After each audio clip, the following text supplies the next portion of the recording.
Baik, tanpa salam. Perkenalkan, nama saya Ahmad Pramudia Adinan. NIM 2411 0202 Di sini saya akan menjelaskan perihal tema, yaitu kajian hukum terhadap kepailitan bank berdasarkan Undang-Undang Nomor 10 Tahun 1998 tentang perbankan, yaitu studi kasus PT Bank Perkreditan Rakyat Indotama UKM Sulawesi di Makassar. Langsung saja terkait poin-poinnya pada tugas ini, yaitu terkait latar belakang, rumusan masalah, pembahasan, dan yang terakhir yaitu kesimpulan. Di sini saya akan menjelaskan terkait menyampaikan terkait yang pertama, yaitu latar belakang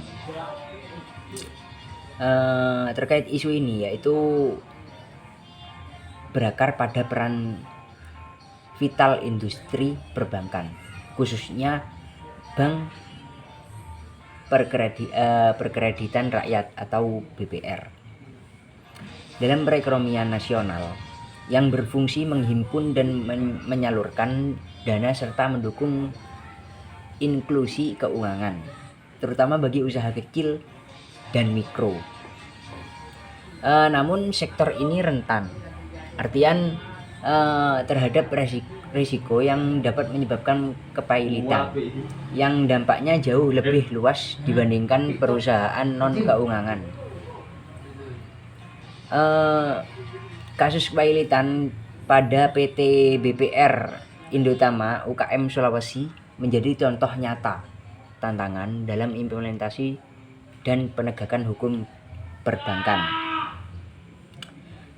Pemisu kasus pada problem ini yaitu PT BPR, yaitu bank mengalami kegagalan dalam memenuhi persyaratan tingkat kesehatan bank. Masalah utamanya yakni ketidakmampuan manajemen menjaga pemodalan dan pelanggaran prinsip tata kelola yang baik. Di sini dapat ditemukan adanya resiko yang mana termasuk dugaan kredit fiktif yang membebani kondisi keuangan bank.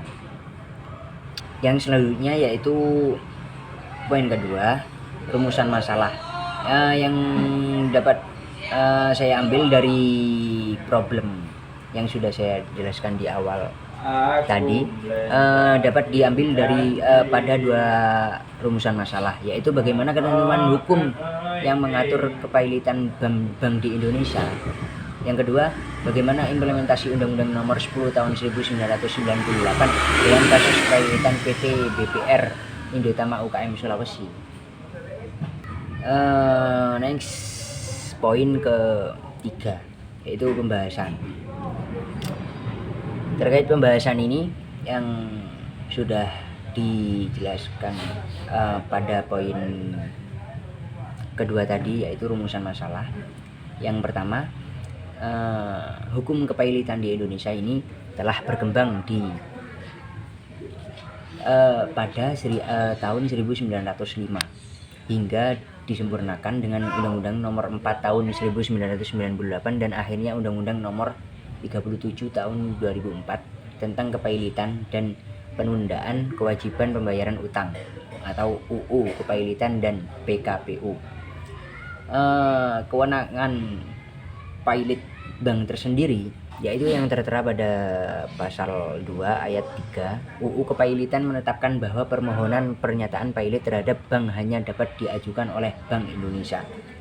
Jadi di sini sudah jelas pada pasal 2 ayat 3 yang mana kewenangan ini didasarkan pada penilaian kondisi keuangan dan kondisi perbankan secara keseluruhan, bukan sebagai kreditor. saya tarik kesimpulan bahwasanya dari penyampaian di atas, di sini dapat disimpulkan pada ketentuan hukum kepailitan di Indonesia itu berevolusi dari tahun 1905 hingga Undang-Undang Nomor 37 tahun 2004 yang mana mengatur proses kepailitan melalui pengadilan niaga atas permohonan dari pihak terkait. Yang selanjutnya yaitu tadi terkait kasus PT BPR Indonesia menunjukkan bahwa implementasi Undang-Undang Nomor 10 tahun 1998 mengantarkan bank pada kepailitan akibat ketidakmampuan mengelola risiko, likuiditas dan kredit.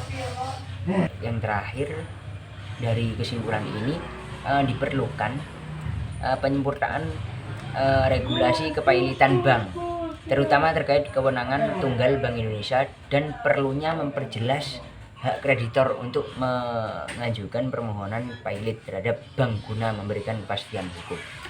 Mungkin cukup sekian kesimpulan dari materi atas. Sekian, terima kasih.